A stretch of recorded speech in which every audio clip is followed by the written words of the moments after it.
आप देख रहे हैं लाइव इंडिया हर पल।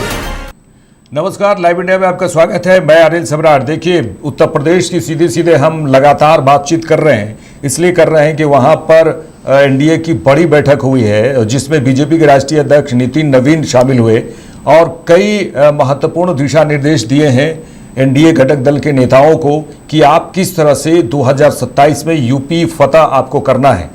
लेकिन दूसरी ओर विपक्ष भी पूरी तरह से चुनावी मैदान में है और उनका कहना है कि 2027 में हमारी सरकार बनेगी।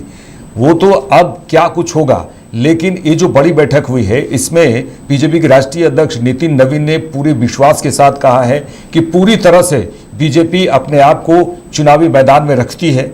उत्तर प्रदेश को उत्तम प्रदेश बनाने के लिए एनडीए के सभी सहयोगी दलों ने काम किया, सभी सहयोगी दलों के साथ चलना है। इसलिए उन्होंने एनडीए के जो सभी सहयोगी दल हैं, घटक दल हैं, उनकी भी तारीफ की है कि उत्तम प्रदेश बनाने के लिए एनडीए के सभी सहयोगी दलों ने खूब काम किया है, खूब मेहनत किया है। उन्होंने कहा कि प्रधानमंत्री नरेंद्र मोदी, मुख्यमंत्री योगी आदित्यनाथ ने जिस सेवा भाव के साथ जनता के लिए काम किया है, उन्होंने कहा कि मुझे पूरी उम्मीद है कि 2027 में हम प्रचंड से प्रचंड बहुमत के साथ सरकार बनाएंगे।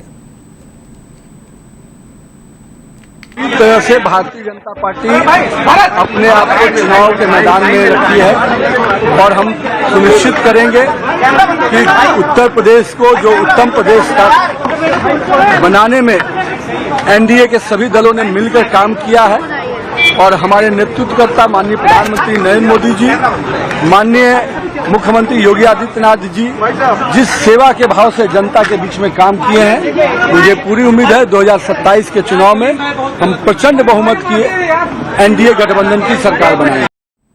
उत्तर प्रदेश में जो बैठक हुई, एनडीए घटक दलों की बड़ी बैठक हुई जिसमें लोक गायिका मालिनी अवस्थी भी शामिल हुई और उन्होंने इस दौरान कहा कि आज बीजेपी के राष्ट्रीय अध्यक्ष नितिन नवीन यहाँ हमारे साथ अनौपचारिक बैठक के लिए आए थे।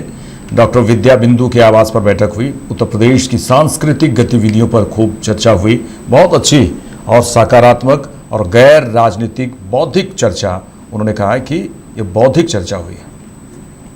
भारतीय जनता पार्टी के अध्यक्ष आदरणीय नितिन नवीन जी यहाँ पर आज हम लोगों के साथ एक बहुत अनौपचारिक बैठकी करने आए थे और ये उनका ही प्रस्ताव था, विचार था कि लखनऊ में आकर के वे मिले और हम आदरणीय डॉक्टर विद्या बिंदु सिंह जी उन्हीं के आवास पर हम सब लोगों की बैठकी हुई और उन्होंने यहाँ पर जलपान किया, नाश्ता किया, दही जलेबी का नाश्ता किया और बात लखनऊ और उत्तर प्रदेश की सांस्कृतिक गतिविधियों पे चल रही थी। क्या क्या बदलाव आए हैं, क्या नया चल रहा है, नए लोग इस क्षेत्र में आ रहे हैं कि नहीं। तो एक बहुत अच्छी सकारात्मक गैर राजनीतिक बौद्धिक चर्चा रही और बहुत अच्छा लगा उनसे मिलकर। अत्यंत सहज हैं और बहुत विनम्र हैं, बहुत अच्छा लगा मिलकर, बहुत आनंद आया। धन्यवाद। वहीं उत्तर प्रदेश सरकार मंत्री भूपेंद्र चौधरी ने बीजेपी के राष्ट्रीय अध्यक्ष नितिन नवीन के प्रदेश दौरे पर कहा है कि राष्ट्रीय अध्यक्ष का संगठनात्मक प्रवास है।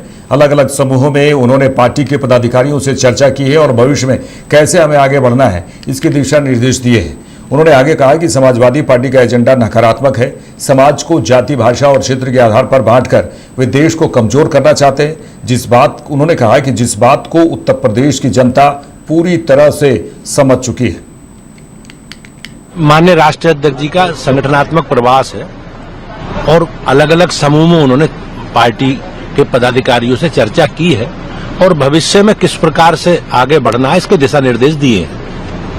सर, अखिलेश यादव लगातार हमलावर हैं। अखिलेश जी का एजेंडा, समाजवादी पार्टी का एजेंडा नेगेटिव है और समाज को जाति, भाषा, क्षेत्र के नाम पर जो बांटकर वो देश को कमजोर करना चाहते हैं, अब उसके लिए उत्तर प्रदेश की जनता समझ चुकी है। 2027 को लेकर पूरी तरह से राजनीतिक दल एक्टिव मोड में आ चुके हैं और नज़र 2027 के चुनाव पर है और अच्छी सीटें लाने पर है। इसी को लेकर उत्तर प्रदेश में जो है बैठकों का दर, चाहे पक्ष हो विपक्ष हो, बैठकों का दौर शुरू हो चुका है। देखते रहिए लाइव इंडिया। नमस्कार।